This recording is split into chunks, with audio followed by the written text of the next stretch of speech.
지난해 3월 23일 일명 노원 새 모녀 살인 사건으로 전국을 떠들썩하게 만들었던 범죄자 김태현입니다. 어젯밤 서울 노원구에서 새 모녀가 숨진 채 발견됐습니다. 서울 노원구 아파트에서 새 모녀를 잔인하게 살인한 혐의로 구속된 김태현. 올해 나이 25살입니다. 유가족분들에게 하고 싶은 없습니다. 잠깐만 좀 놔주시겠어요? 팔 좀 놔주시겠어요? 네. 곧바로 경찰서 입구 앞에서 무릎을 꿇는 김태현. 숨을 쉬고 있는 것도 정말 죄책감이 많이 듭니다. 진짜. 살아있다는 것도 정말 제 자신이 뻔뻔하게 이제 생각이 들고 유가족분들 저로 인해서 피해 입은 모든 분들께 정말 사죄의 말씀을 드리고 싶습니다. 정말 죄송합니다.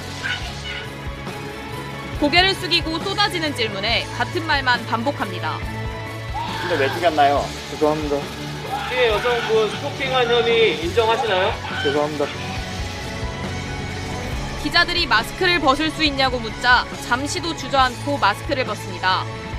수염으로 뒤덮인 김태현의 얼굴이 처음 모습을 드러냅니다.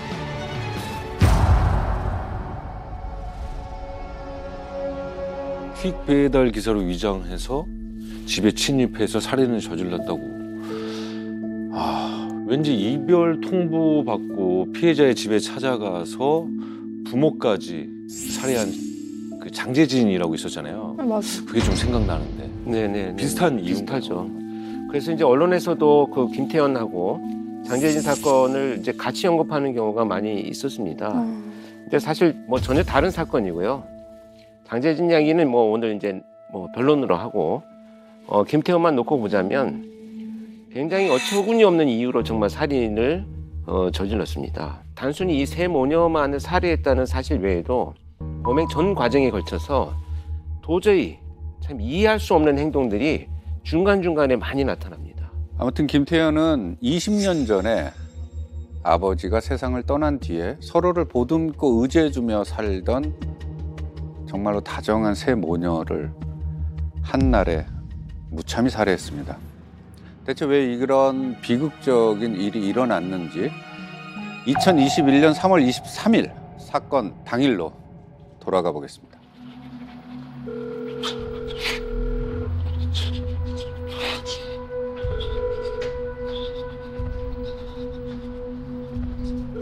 꽤 오랫동안 그녀와 연락이 닿지 않았습니다.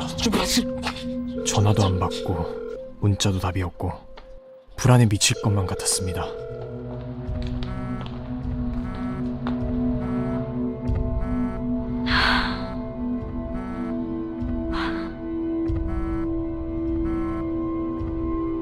실제로 판결문에 명시된 내용을 보면 김태현이 여성에게 계속 전화를 했는데 받지 않았다고 합니다.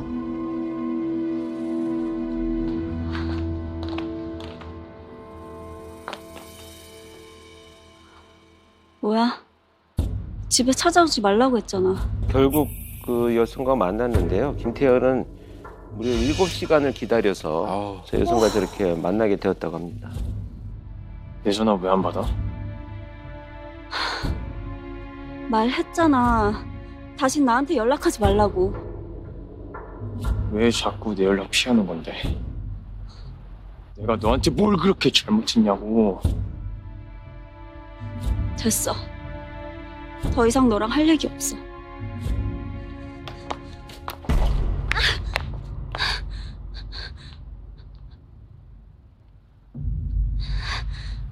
후회한 짓 하지 마. 도대체 나한테 왜 그래? 제발 그만 좀 해.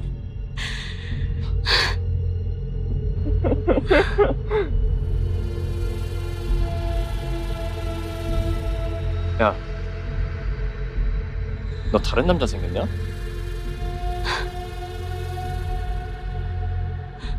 뭐?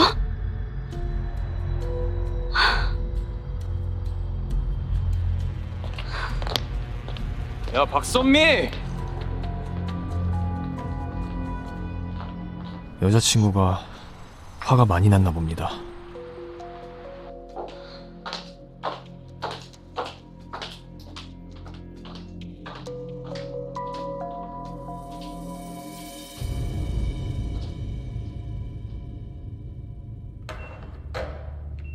내가 뭘 잘못했는지 정말 모르겠지만 그녀를 잃을 순 없었습니다.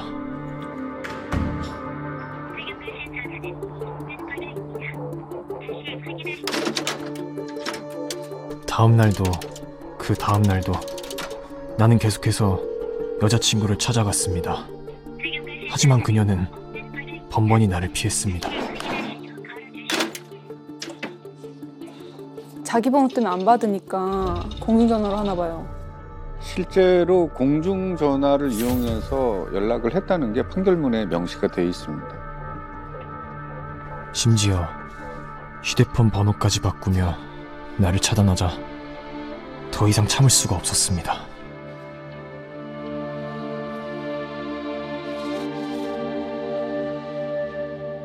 저런 식으로 김태현이 집착을 한 지 뭐 한 2주 남짓 돼서 여성은 휴대폰 번호를 바꿨다고 합니다.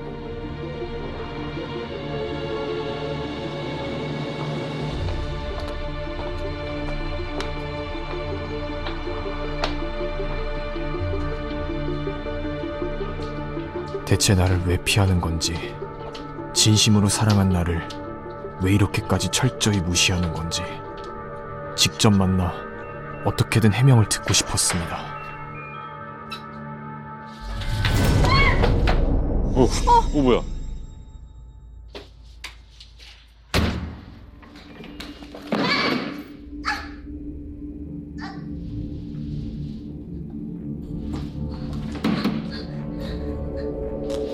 어떻게 해도 만나주지 않으니 이 방법밖에 없습니다.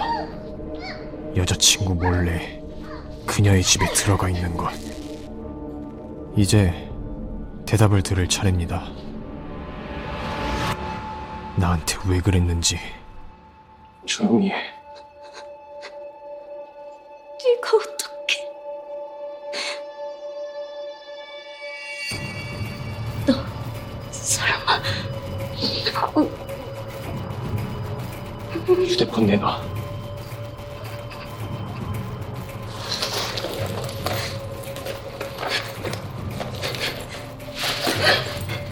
휴대폰에 엄청 집착하네요. 이제 너 안 피할게. 그러니까 제발 이것 좀 내려놓고 우리 애기 좀 해.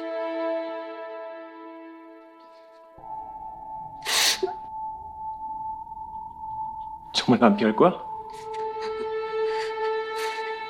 연락도 제때 받고? 약속해. 한 번만 더 배신 때리면 그땐 진짜 가만 안 둘 거야. 배신 안 해 절대.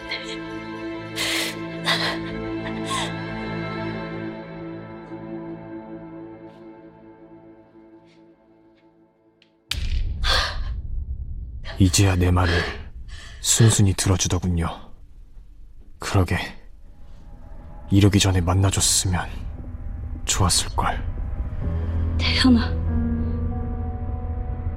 우리 안으로 들어가서 얘기하자. 그래.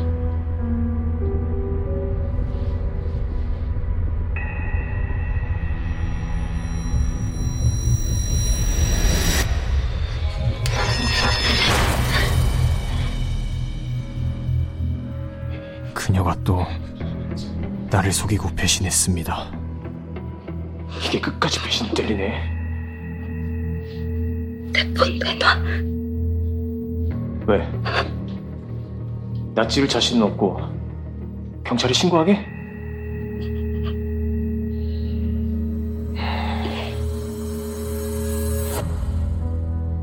그 칼 내려놓으면 폰 줄게.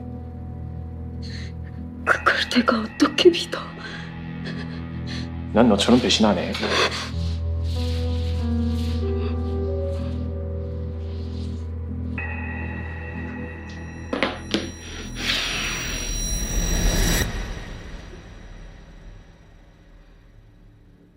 폰 내려놨으니까 니도 칼 내려놔.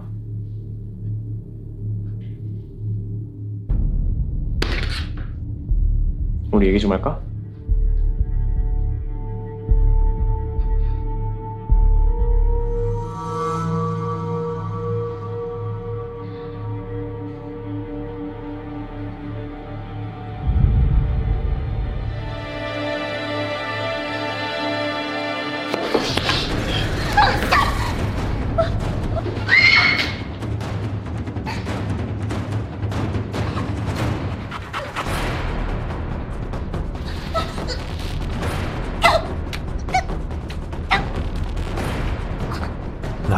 의심은 한계에 다다랐습니다.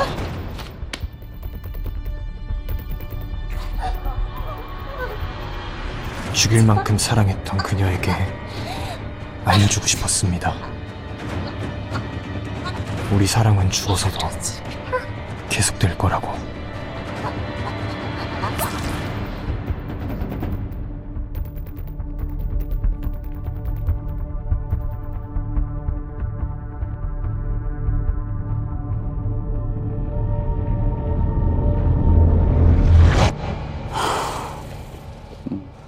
아니, 그러니까 저는 이거 보면서 그런 생각이 좀 들었어요. 실제로 이 영상을 보면 피해자와 김태현이 계속 대치를 하고 실랑이를 하고 꽤 긴 시간 동안 네. 이렇게 하는 것 같은데 실제로 그렇게 했나요?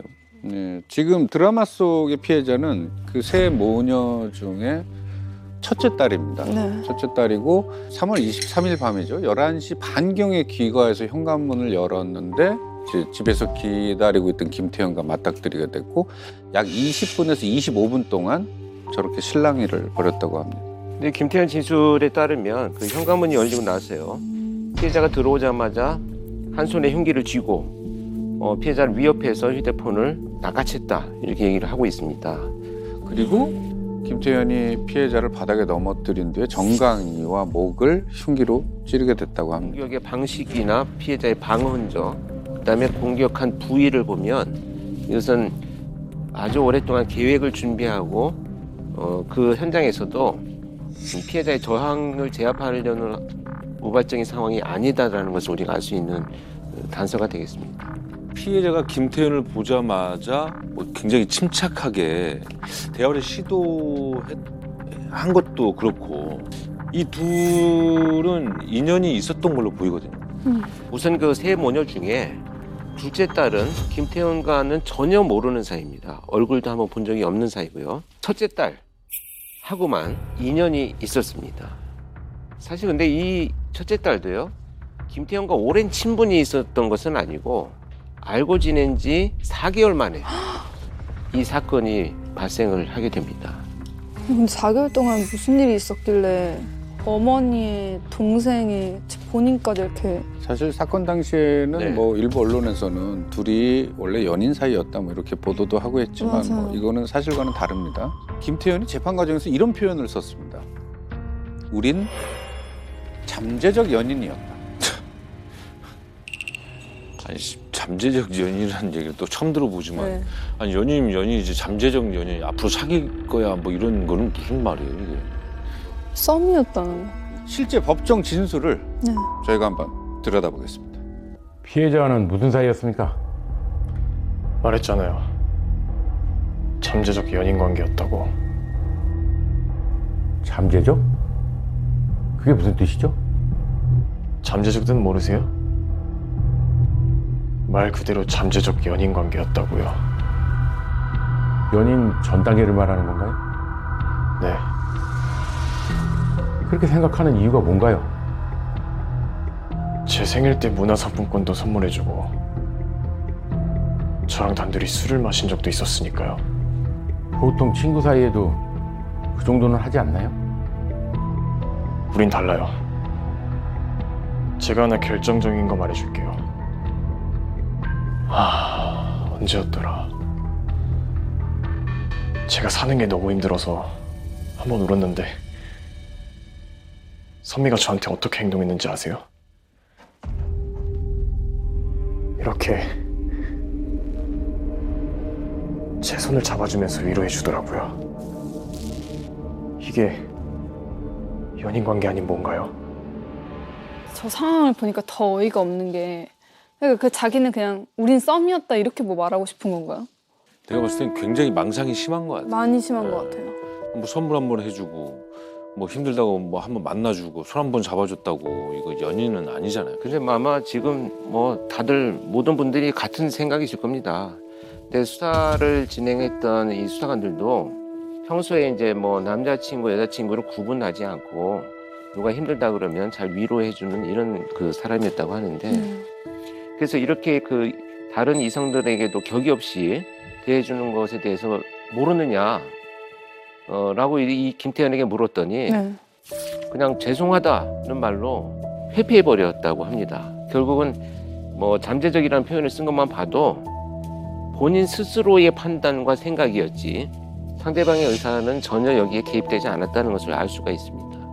아니 그러니까 어쨌든 뭐가 됐든 정상적인 어떤 관계는 아니었던 것 같은데요. 맞아요. 이 두 사람은 도대체 어떻게 만나게 된 건가요? 김태현과 피해자는 과연 어떻게 만나게 됐고 왜 이런 비극적인 일이 벌어졌을까? 자, 범행 4개월 전입니다. 두 사람의 첫 만남부터 되짚어 보겠습니다.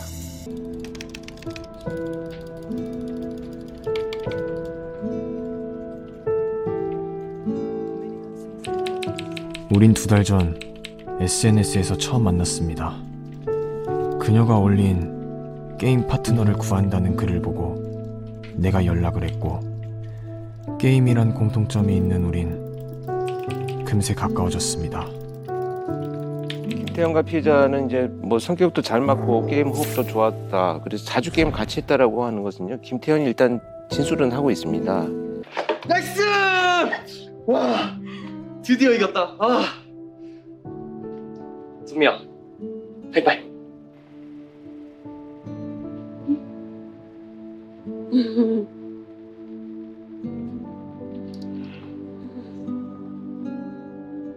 그녀는 내게 호감을 표현했고 자. 먼저 나를 좋아했습니다. 네? 어디가 호감이라는 거죠? 그러니까 전혀 그런 기색이 없어 그런 보이는데. 포인트가 전혀 없었는데. 집에 잘 들어갔어? 응. 오늘 즐거웠어. 잘 자. 내 꿈 꾸고. 아무 사이도 아닌데 저러면 전 너무 소름 돋을 것 같아요. 그러니까요. 네.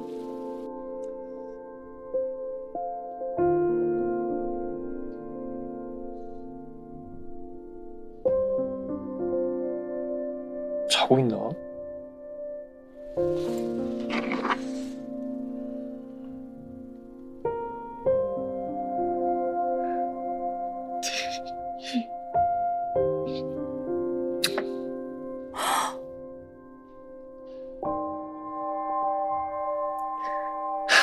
예쁘다. 내 여자친구. 우리는 그렇게 매일 연락하고 게임도 하고 감정을 공유하며 사귀는 사이로 발전했습니다. 우리 단톡방 애들 재밌지? 응, 다들 재밌고 착한 것 같아. 고마워, 초대해줘서. 고맙긴 뭘. 아, 맞다. 너 혹시 23일에 시간 돼? 응, 괜찮아. 근데 왜? 게임하자고? 아니 그날 단톡방 애들이랑 같이 모여가지고 정모하기로 했거든. 너도 혹시나 올 수 있나 해가지고. 그래. 장소랑 시간 톡으로 보내줘. 알았어. 그럼 그때 봐.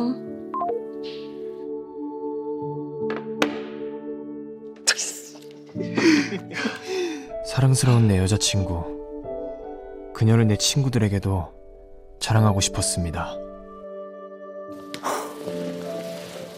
김태현은 본인이 활동하던 그 단톡방에 피해자를 초대했어요. 그리고 그 방에는 한 10명 정도가 있다는데 이상한 게 그들에게 피해자를 자신의 중학교 동창이라고 소개를 했답니다.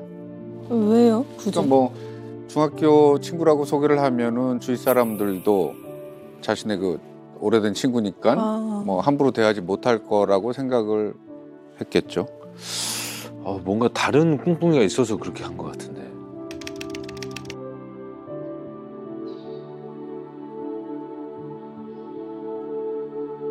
야 피글렛, 아 랩이 왜 이렇게 하나? 금방 올 거야. 선미야. 뭐야? 둘이 실명 가는 사이였어? 야, 당연한 거 아니냐? 나랑 선미는. 미안, 오래 기다렸어? 아니야. 인사해. 내 친구들. 안녕하세요, 박선미라고 해요. 반가워요. 그 피글렛한테 얘기 많이 들었어요. 아, 둘이 썸 타는 중? 저랑 태연이랑요? 아니에요, 그냥 게임 친구예요. 그럼 우리랑도 게임 친구예요. 네. 저 때가 실제 김태현과 피해자의 3번째 만남이었다고 합니다. 이제 단톡방의 멤버 중에 한 명이 이제 서울에 오게 되면서 4명이 저렇게 이제 함께 만났다고 알려지고 있습니다. 서로 좋아한다고 확신했는데, 사귀는 사이라고 생각했는데, 그냥 친구라는 그녀의 말에 화가 났습니다.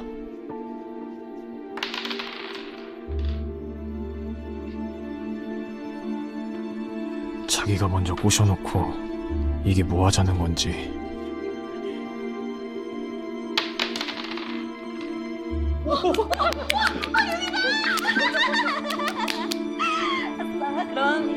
그땐 이미 내 눈엔 여자친구밖에 보이지 않았습니다. 그래서 화가 나도 참았습니다. 사랑은 더 좋아하는 사람이 지는 게임이니까요. 야, 아직 안 골랐는데 벌써 누르면 어떡해. 선미 맥주 좋아해. 비 오는 날에 가끔 막걸리 마시긴 하는데 오늘은 비 안 오니까 그냥 맥주. 안주는 골뱅이 무침에 조금 덜 맵게. 맞지? 너 내 SNS 더럽니? 얼마 드릴까요? 맥주 4병이랑 골뱅이 무침 하나 주세요. 아 그리고 골뱅이 무침은 좀 덜 맵게 해주시고요. 네, 알겠습니다. 아, 저 정도면 그냥 집착이네, 집착. 저 정도면 무서울 것 같아. 응, 아우. 너 선미 좋아하는구나? 나와봐. 내가 할게. 신경 써줘서 고마워. 사귀는 사이에 이 정도는 기본인데, 그녀가 왜 심통이 났는지 모르겠습니다. 야, 넌 나 좋다고 꼬리칠 땐 언제고 애들이 좀 챙겨주니까 난 안중에도 안 보여? 지 원래 이렇게 해픈 애였냐? 뭐? 내가 언제 너한테 꼬리를 쳤어? 게임도 같이 하고 연락도 주고받고 네가 먼저 꼬리 쳤잖아! 아니 게임 팀플 하자고 먼저 쪽 집어낸 것도 너고 만나자고 한 것도 너야. 게임 2번 한 거 가지고 내가 꼬리를 쳤다고? 아, 진짜 기가 막혔어. 미안해 얘들아. 나 먼저 갈게.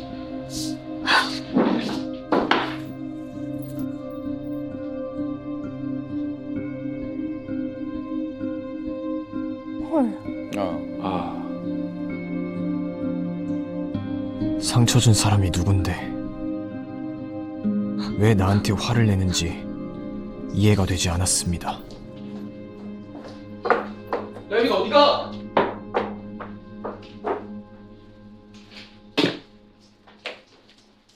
친구들 앞에서 여자친구로서 행동하지 못할 망정 모욕을 주다니. 몇 마디 쏘아붙이자 그녀가 집에 갔습니다. 집에 잘 들어갔어? 왜 답이 없어? 내 전화는 왜 안 받아? 답답해. 답 좀 하라고. 야, 박선미. 너 나랑 인연 끊을 거야? 제발 연락 좀 달라고.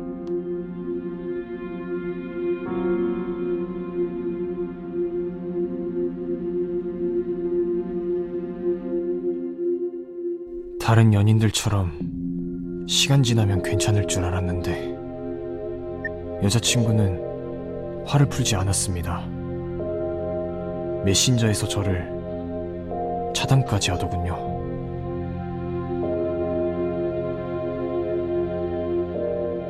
이제 참다가 연락을 끊었나 봐요. 그럼 저 정도면 저 같아도 끊죠. 그쵸, 너무 무서울 것 같아요. 단 한 번의 다툼이 이렇게 큰 파장을 일으킬 줄은 몰랐습니다.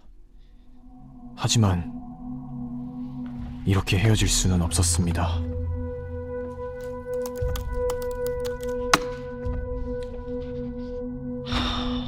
어떻게든 그녀와의 오해를 풀어야 했습니다. 비비 어딨냐?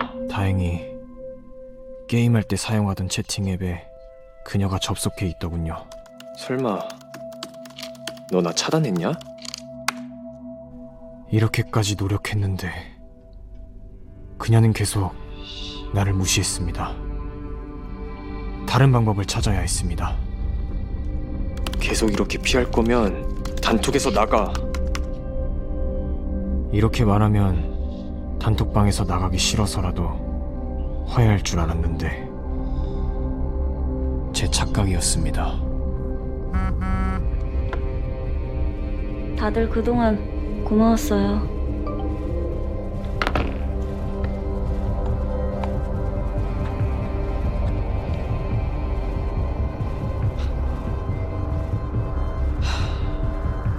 저한텐 대답도 없이 진짜 단톡방을 나가버리다니.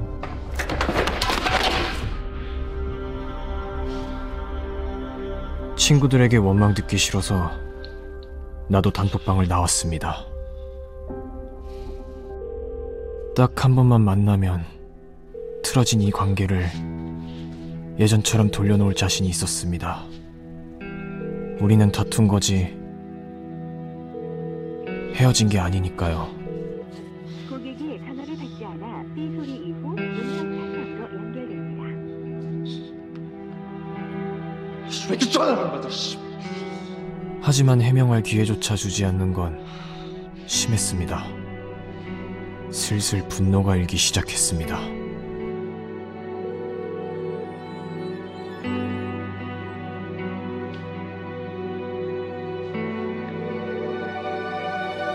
여보세요? 네, 거기 효서동물병원이죠? 아, 그 혹시 직원 중에 박선미라는 사람 있나요? 아, 네, 알겠습니다.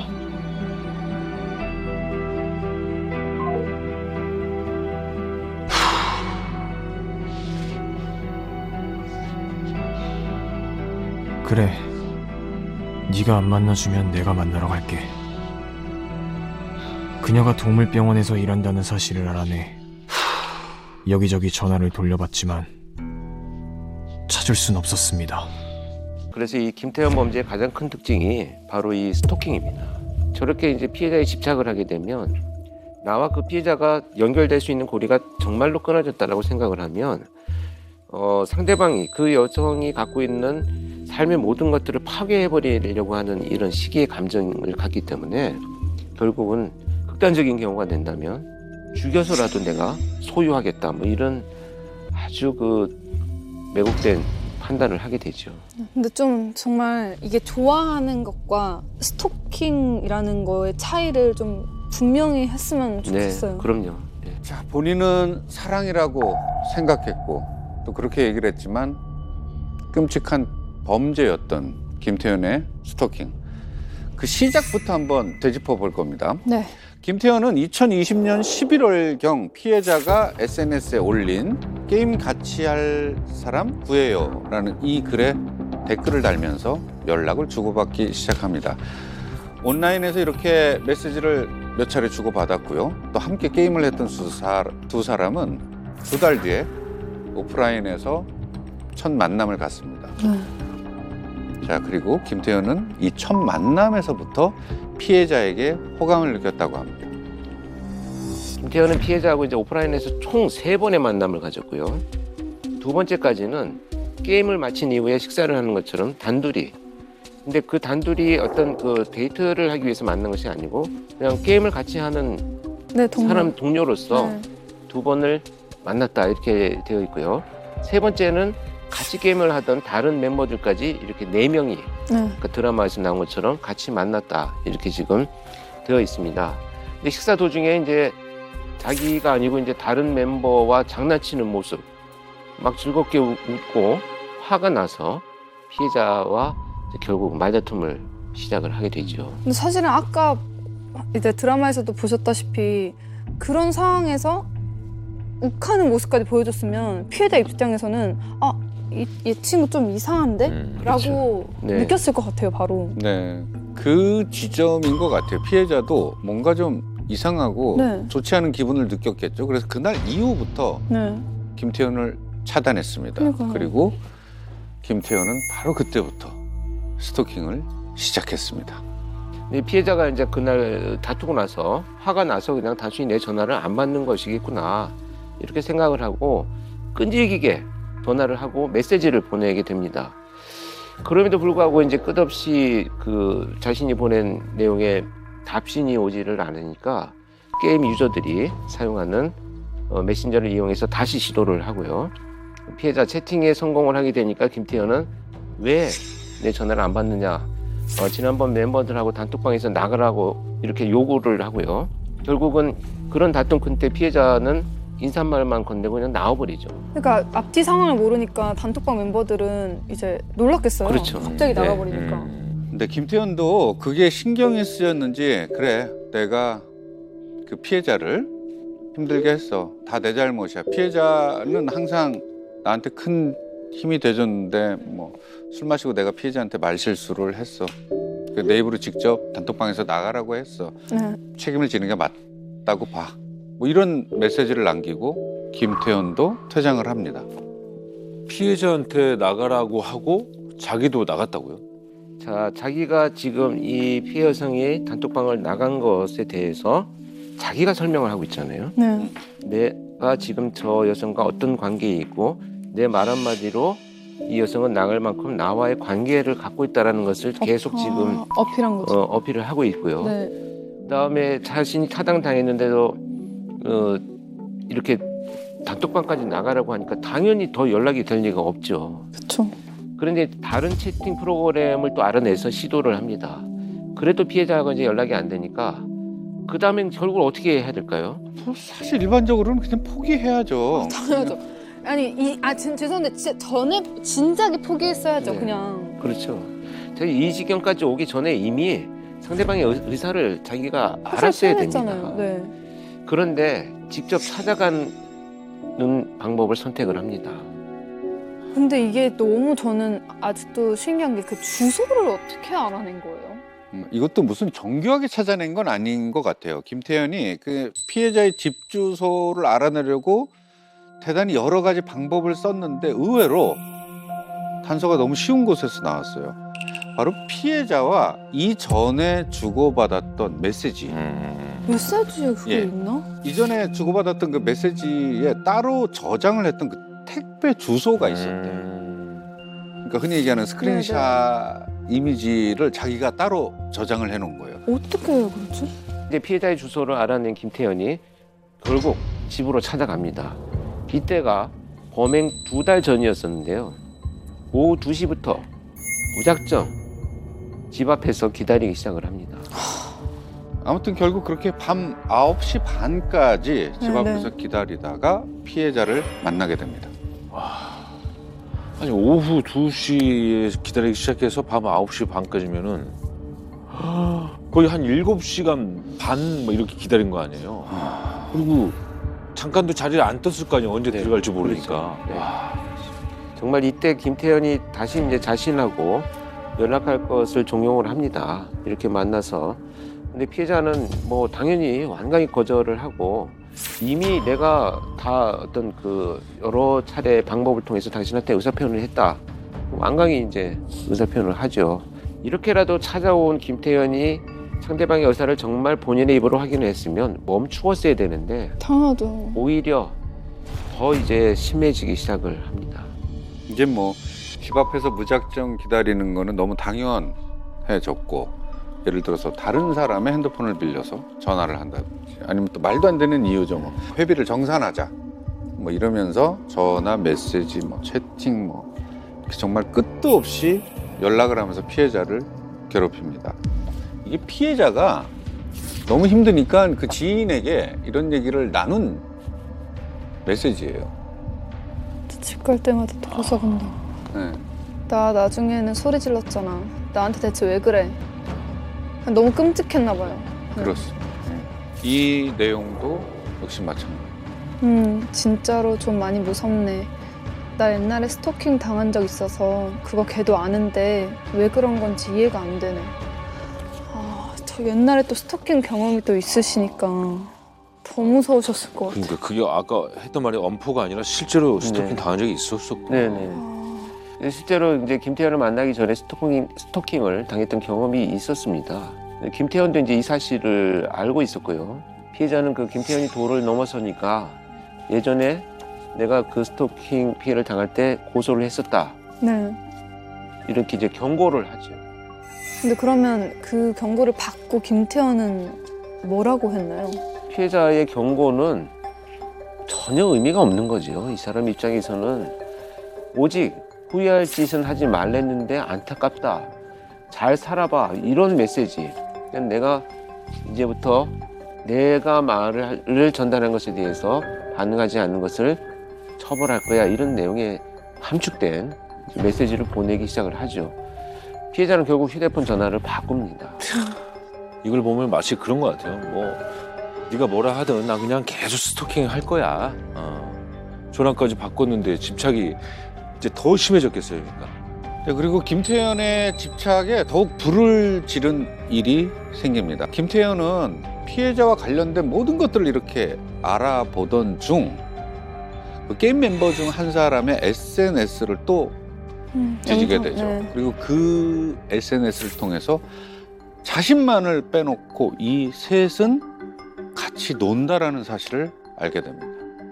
그리고 설상가상 그날은 피해자가 김태현을 차단한 바로 다음 날이었어요. 엄청 의미 돋겠네.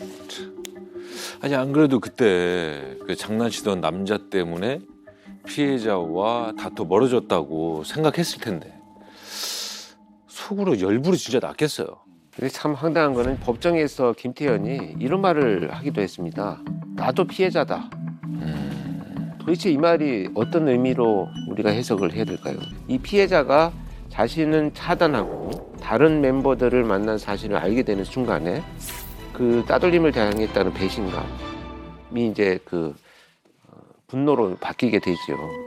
결국은 이런 이유로 피해자를 살해해야 되겠다라는 결심까지 이르렀다고 나타나고 있습니다. 특히 이 김태현 같은 경우에는 그 왕따를 하고 자신을 배신했다는 것이 단순히 자신을 무시하고 배신한 것이 아니고 게임을 할 때 이용만 해먹었다라는 것이 훨씬 더 이 김태현의 분노를 촉발하는데 자기 스스로 이렇게 동기화를 내재화시켰을 가능성이 높다. 아무튼 이 사건은 대대적으로 언론을 통해서 보도가 됐습니다. 그래서 많은 이제 국민들이 알고 있는 사건이고요. 그리고 많은 분들이 분노를 하는데 분노하는 그 지점 중에 하나가 이 사건은 우발적이었다, 충동적이었다라는 김태현의 주장이었습니다. 맞아. 하지만 지금부터 벌어질 일들을 보시면 그의 말에 단 한 글자도 신빙성이 없음을 아시게 될 겁니다. 스토킹에서 시작한 범죄가 얼마나 무섭고 끔찍한 결말을 가져왔는지 전 국민을 충격과 공포로 몰아넣었던 범행의 전말 낱낱이 들여다보겠습니다. 나는 다른 사람이 되어 그녀에게 접근하기로 했습니다. 그래야 나와 얘기를 하려고 할 테니까요.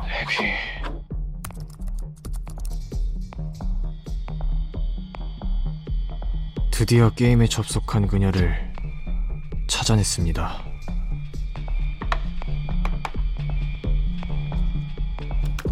안녕하세요. 안녕하세요. 뭐예요?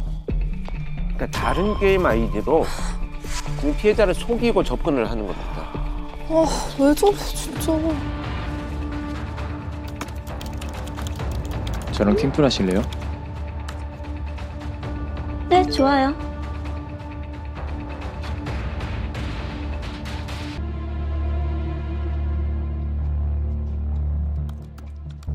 다음엔 좀 더 오래 게임하고 싶은데 혹시 쉬는 날이 언제예요? 3월 24일이랑 25일이요.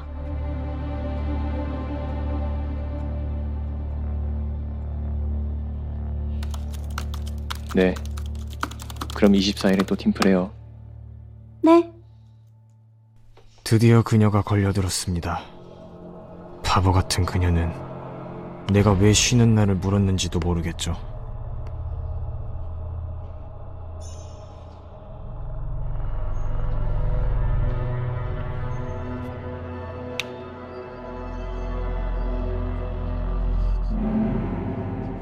디데이는 3월 23일. 휴무 전날 그녀를 없애버려야 회사에서 찾지 않을 겁니다. 그래야 그녀가 세상에 없다는 사실을 사람들이 조금이라도 늦게 알게 되겠죠.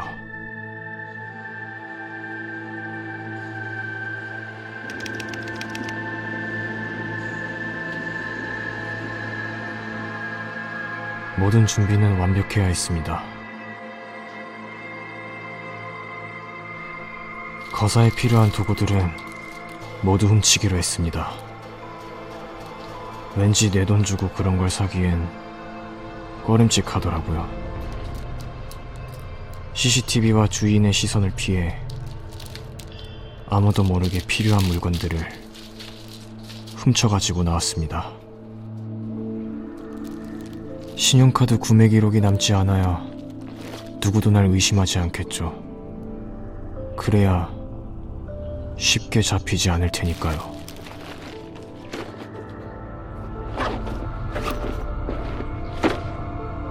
그녀가 잘못해서 응징하려는 건데 쉽게 잡히면 억울하잖아요.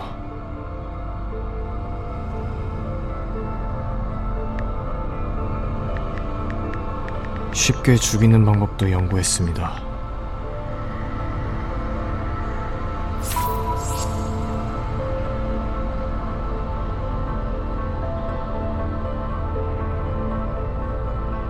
경동맥을 찔러야 쉽게 죽일 수 있다고 해서 경동맥 위치도 미리 파악해 두었죠.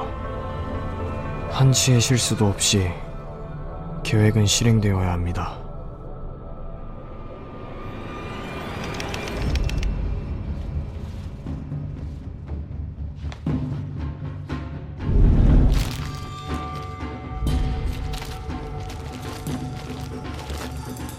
드디어 그녀와 결판을 내는 날이 다가왔습니다.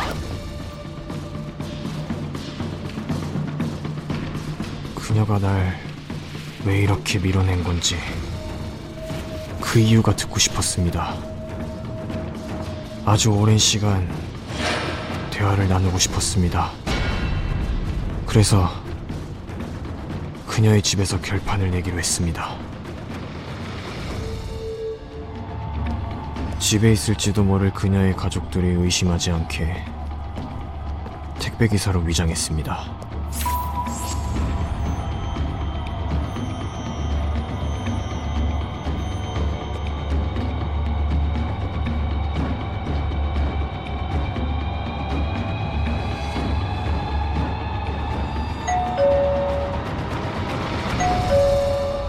누구세요?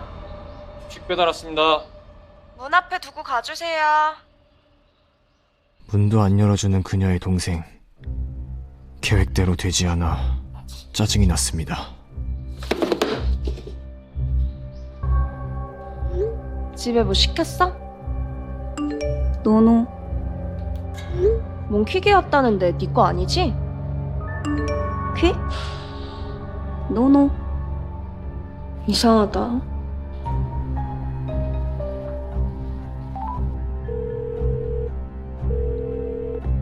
응, 엄마. 혹시 집으로 퀵 보냈어? 아니, 안 보냈는데. 뭐가 왔어? 응. 언니도 아니라는데. 누가 보냈지? 문 열어두지 말고 놓고 가라고 해. 이미 그러라고 했어. 일단 알았어, 엄마? 응?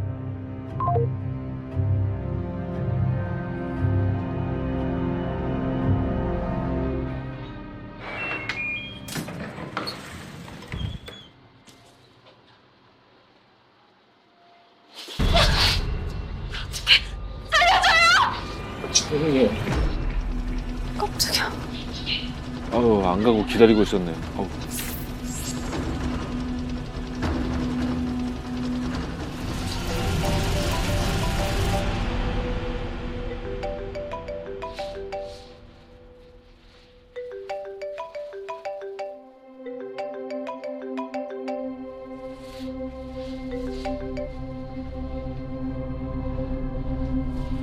나가봤어? 뭐 왔는데? 뭐하니? 반신욕해? 지가 답장해. 진짜 악마다.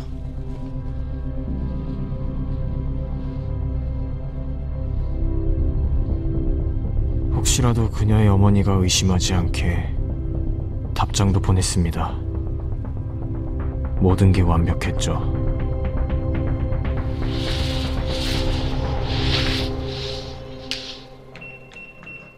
밤 10시 남짓 문을 여는 소리가 들렸습니다. 불이 꺼져 있네. 이상하네.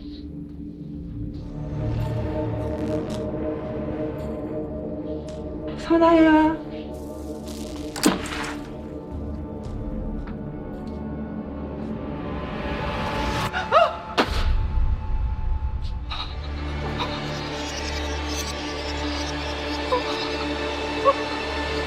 그녀보다 조금만 더 늦게 들어왔더라면 그녀의 어머니는 살았을지도 모릅니다. 다시 한번 말하지만 그녀의 동생과 어머니는 처음부터 죽일 생각은 없었습니다. 모든 게 그냥 우발적으로 일어난 일입니다. 이제 이 집에 들어올 남은 사람은 단 한 명. 드디어 그녀에게 복수를 할 시간이 다가오고 있다는 생각에 짜릿했습니다. 나를 무시하고 내 자존심을 짓밟고 내 사람들까지 뺏어간 그녀. 자기 가족들이 내 손에 세상을 떠났다는 걸 알게 되면 어떤 표정을 지을까요? 고통에 몸부림치던 나와 같은 표정을 지을까요? 문득 궁금해졌습니다. 드디어 그녀와 결단을 내릴 시간이군요.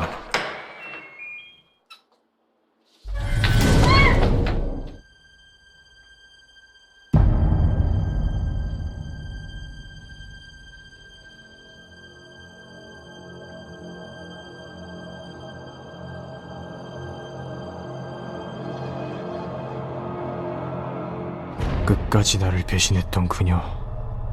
그녀가 이렇게 된 건 모두 자업자득입니다.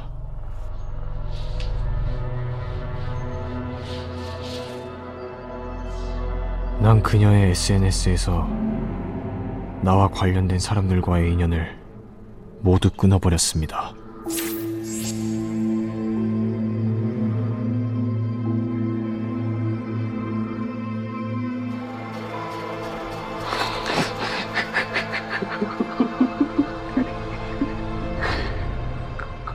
이대로 잡히기라도 하면 남은 인생은 어떻게 살아야 하는 건지 두려워서 미칠 것만 같았습니다.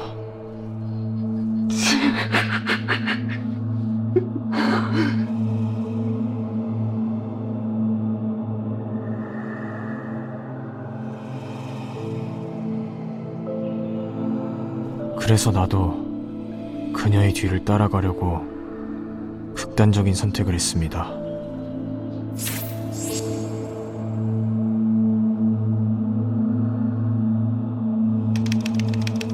모든 걸 다 내려놓고 싶었는데 그것도 내 맘대로 안 되더군요.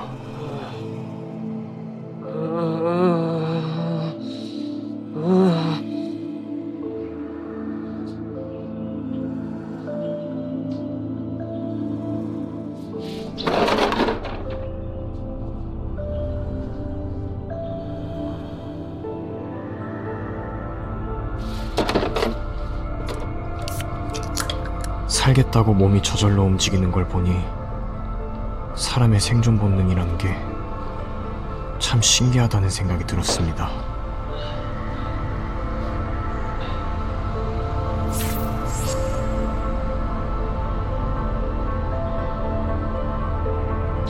가지가지하네 진짜.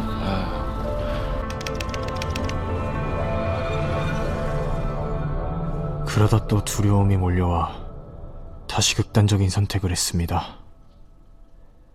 이번엔 배를 찔렀죠.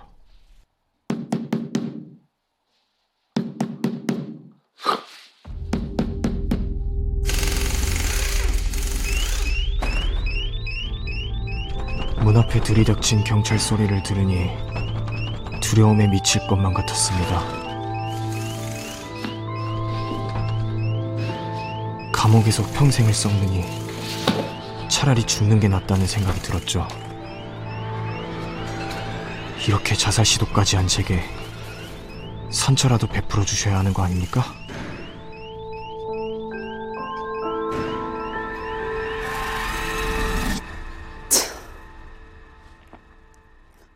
아니 근데 이제 김태현은 스토킹할 때도 그렇고 이렇게 뭐 죽일 때도 사실은 너무 치밀하고 계획적이었다고밖에 생각이 안 드는데 이게 진짜 처음부터 이제 가족들까지 다 죽일 생각이었던 건가요?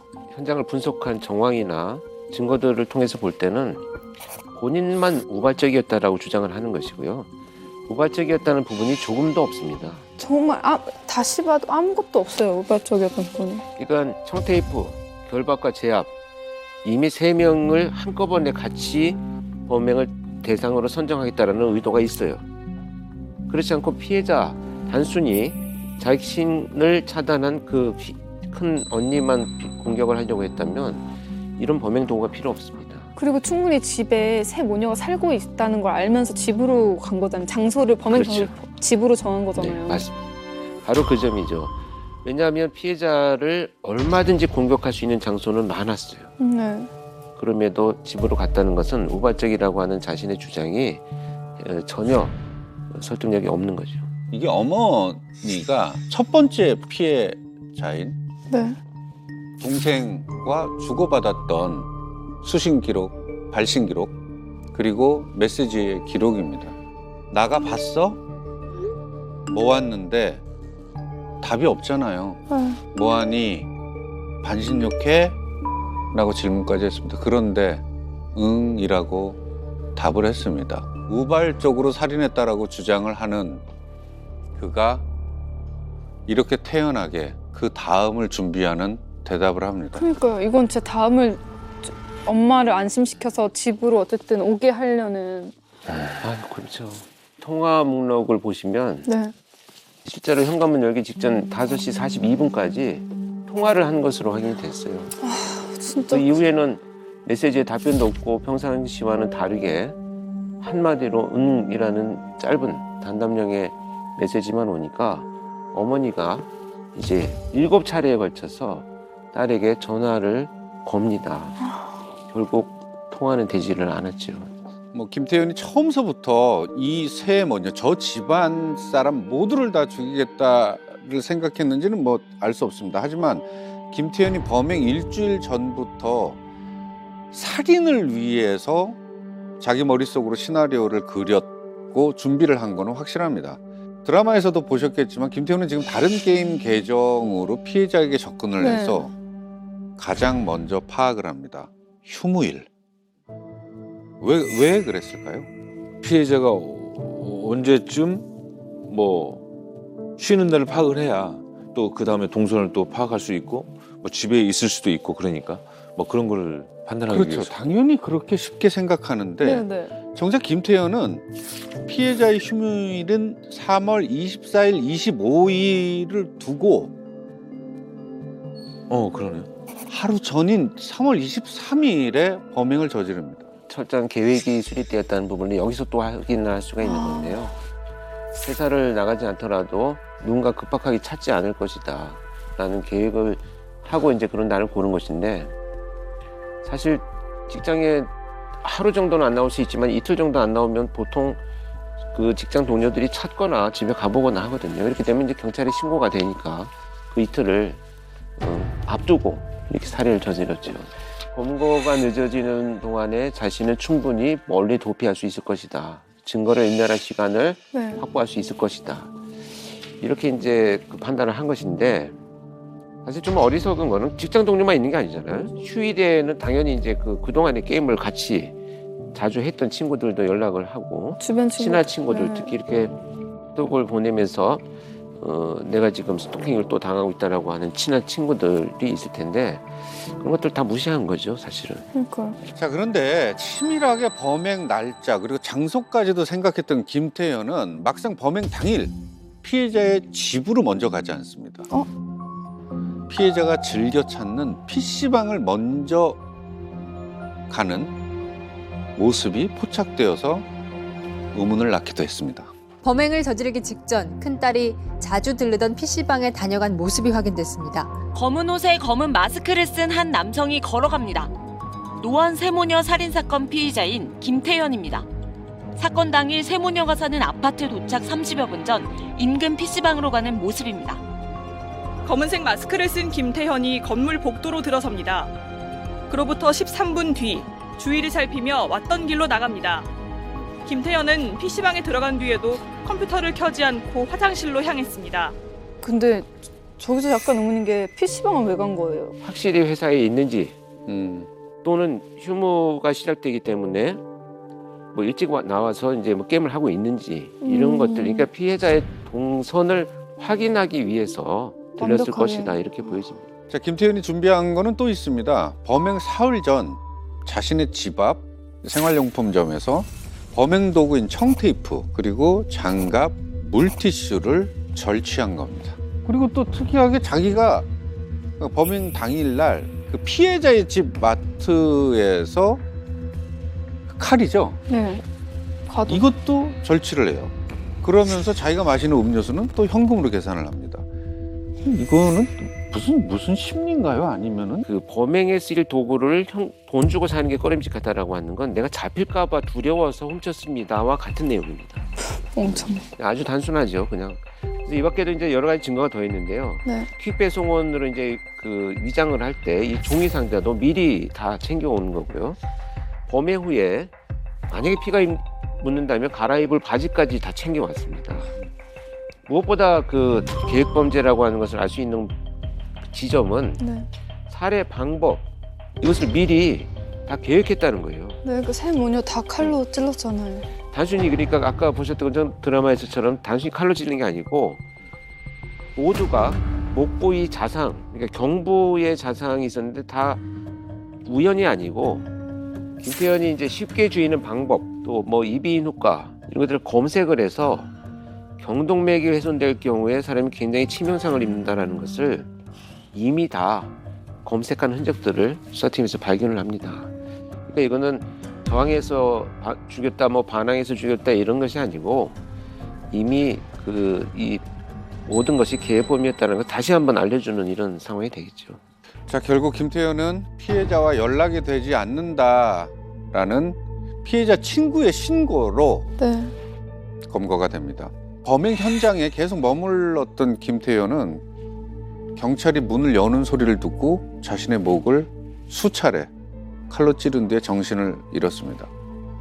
결국에 목에 칼이 꽂힌 채로 병원으로 이송이 됐다고 해요. 자, 그리고 정확히 보름 뒤에 김태현은 멀쩡하게 언론 앞에 모습을 드러냈습니다. 이제 심경 한 말씀 해주시죠. 일단 제가 이제 기자님들 질문 일일이 다 답변 이제 못 드릴 것 같은데 이 부분에서는 정말 양해를 구하고 싶습니다. 죄송합니다. 저기 이렇게 분대를 하고 있긴 하지만 전혀 상처가 되고 문제가 될 부분은 안 찔렀어요. 다 피해서 찔린 거예요? 목소리 멀쩡하지 경동맥 멀쩡하잖아요. 유가족분들에게 하고 싶은 없습니다. 잠깐만 좀 놔주시겠어요? 칼 좀 놔주시겠어요? 네. 저는 진짜 제가 그동안 30년 가까이 하면서 이 팔 형사한테 놔달라는 놈 처음 봤어요. 근데 왜 놔주고 있는지 모르겠어요. 그러니까 왜 놔주신 거예요? 와, 쟤 진짜 또라이네요, 진짜. 됐다.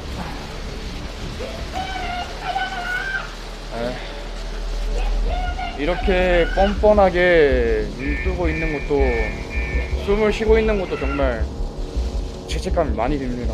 진짜 살아있다는 것도 정말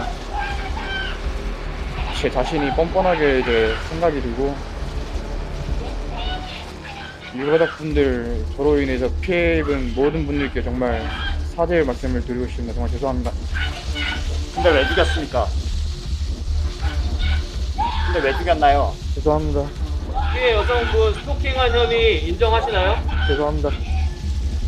왜 죽였습니까? 범행을 정확히 언제부터 계획한 건가요? 죄송합니다. 화면 보고 있을 어머니께 할 말씀 없습니까?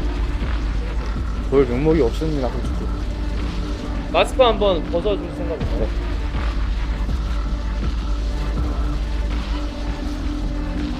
코로나19 때문에 그 감염병에 또 위험이 있으니까 벗지 않아도 된다고 미리 통보를 했다는데도 불구하고 자기가 스스로 이렇게 당당하게 벗잖아요. 이건 또 무슨 의도가 또 있는 건가요? 그만큼 이제 이 범죄의 많은 부분은 피해자들한테도 원인이 있다. 나는 그렇게 아주 파렴치한 인간은 아니기 때문에 내가 말할 수 있다라는 것을 지금 비언어적인 표현으로 하는 겁니다. 근데 전 저 표정에서 자기가 좀 뭔가 우월감을 느끼는 듯한 그런 표정 있잖아요. 뭔가 다 잃었다. 뭔가 죄송한 마음은 네. 1도 안 느껴지고요. 그냥 그런 이상한 감정이 느껴져서 너무 괘씸해요. 아니 근데 김태현은 그 무기징역을 받지 않았습니까? 그렇습니다. 김태현은 살인, 절도, 특수주거침입, 정보통신망 이용 촉진 및 정보보호 등에 관한 법률 위반, 그리고 경범죄 처벌법 위반, 이렇게 5개 혐의로 올 4월 14일 대법원에서 최종입니다. 최종 선고로 무기징역을 선고받았습니다. 자, 이 혐의 중에 지금 우리가 황당한 게 하나 들어있고 꼭 있어야 될 것이 지금 없는 게 나타났죠. 스토킹. 그렇습니다. 그럼 스토킹 범죄는 인정이 안 된 거예요? 그렇죠. 그게 바로 이제 경범죄 처벌법으로 적용이 된 겁니다. 경범죄. 스토킹이 경범죄. 그 전에는 그 세 모녀를 살해한 2021년 3월 23일까지 스토킹이라고 하는 행위는 10만 원도 안 되는 10만 원 이하의 벌금형인 경범죄로 분류가 되어 있었습니다. 굉장히 많은 사회적 논란이 무려 22년이 지나왔습니다. 사건이 난 그 다음날 3월 24일 국회에서는 스토킹 처벌법을 통과를 시킵니다. 최대 5년 이하의 징역. 이게 이 징역형이라고 하는 것이 이제 중형으로 이제 가는 첫걸음이죠. 또 5천만 원 이하의 벌금형을 받도록 그야말로 22년 만에 이게 개정이 돼서 법이 통과가 되는데 정말 안타까운 것은 이 법이 통과가 되고 나서 시행을 한 것이 이제 6개월 후입니다. 그래서 2021년 10월부터 이 법이 시행되었기 때문에 김태현은 이 법에 적용받지를 않았습니다. 그래서 경범죄로만 처벌을 할 수밖에 없었던 그러네요. 거죠. 진짜 억장이 무너지네요, 정말. 아무튼 그렇게 스토킹에 대한 죄를 경미하게 적용받은 김태현은 재판장에서는 또 사형을 피하기 위해서 필사적인 노력을 시작합니다. 그냥 죽을 용기가 없다니까요, 저는. 그렇죠. 네, 이제 본색을 드러내는 겁니다. 이제 본색을. 또 반성문 수십 장 쓰고 또 매일 한 장씩 쓰고 뭐 그런 거겠죠. 그렇습니다. 네. 1심에서 19장, 2심에서 8장, 3심에서 10장, 총 37장의 반성문을 제출했습니다. 자, 검사는 3심까지 계속해서 사형을 구형했어요. 그리고 유족 측의 탄원서, 그리고 진정서 이렇게 40여 차례를 제출하면서 엄벌을 내려줄 걸 간절히 바랐지만 최종은 무기징역이 선고됐습니다. 저는 정말 이 재판부에서 많은 고민을 한 것으로 보여지는데요. 이거 왜 고민했나 모르겠어요. 왜 고민을 할 수밖에 없었는지, 왜 고민을 했는지가 너무 또 답답한 저는 심정이고, 이 무기징역을 받으려는 가장 큰 이유가 사실 이거는 가석방 때문에 무기징역이에요. 맞아요. 25년이 지나면 정말 종신형이라는 표현 판결이 아니라면 누구라도 나갈 수 있는 가능성이 있다는 겁니다. 이건 무기징역이 아니죠, 사실 어떻게 보면. 아니죠. 모범수로 또 뭐로 나올 확률이 너무 뭔가 높고. 그놈한테는 희망이라는 게 생긴 거네요. 이제 가석방을 신청할 수 있다는 기대 때문에 또 언급한 부분이 이 법정의 재판부에서는 나와요. 재판부에서도 그런 표현을 하고 있습니다. 피고인에 대하여 사형을 선고하는 것이 마땅하다고 볼 여지가 상당함에도 불구하고 약 23년이라는 오랜 기간 동안 사형 집행이 이루어지지 않고 있어 무기징역을 선고하는 지금의 상황 하에 피고인에 대한 이 사건 선고형은 가석방이 없는 절대적 종신형으로 집행되어야 마땅하다는 의견을 밝히는 바이다. 아니 이 판사님 누구신지 모르겠지만 조금 좀 그나마 그 동안의 어떤 그 살인자들의 판결에 비춰봤을 때 좀 시원한 면이 있네요. 속 시원해요, 속 네네. 시원해요. 네, 그래도 뭐 네. 안타까운 반전이 또 왜요? 가석방 없는 종신형. 네네. 이게 2심 재판의 결과였습니다. 근데 안타깝게도 항소했어요? 이제 마지막 대법원에서는 형평성을 이유로 가석방을 불허한다는 이 의견을 받아들이지 않았습니다.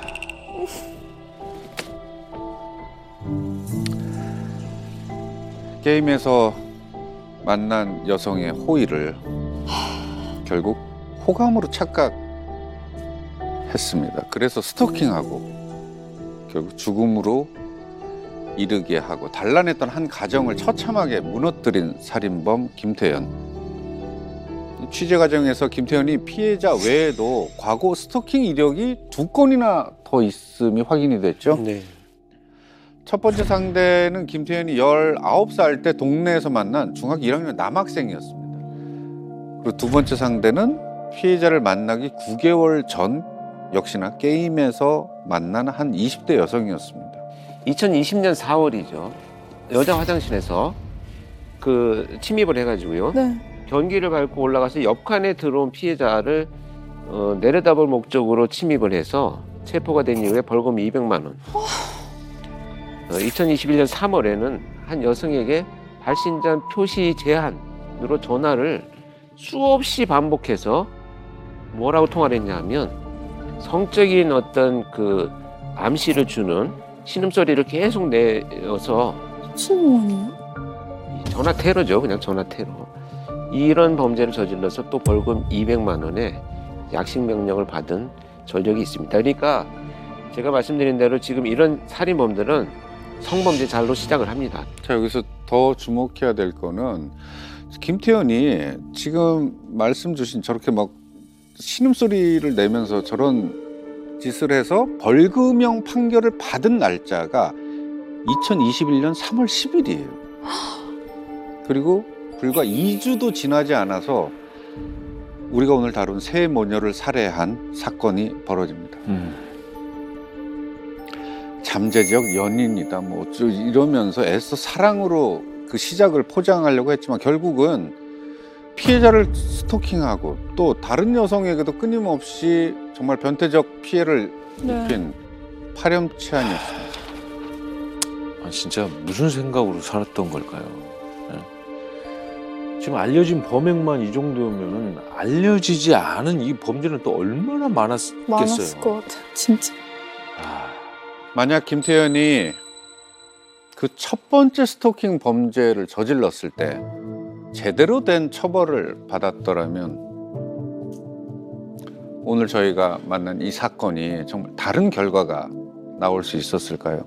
스토킹 범죄에 대한 인식이 개선되고 강력한 처벌이 이루어져서 지금도 스토킹으로 고통받는 많은 분들이 편히 숨 쉴 수 있는 날이 오길 바랍니다. 오늘 블랙 여기서 마치겠습니다.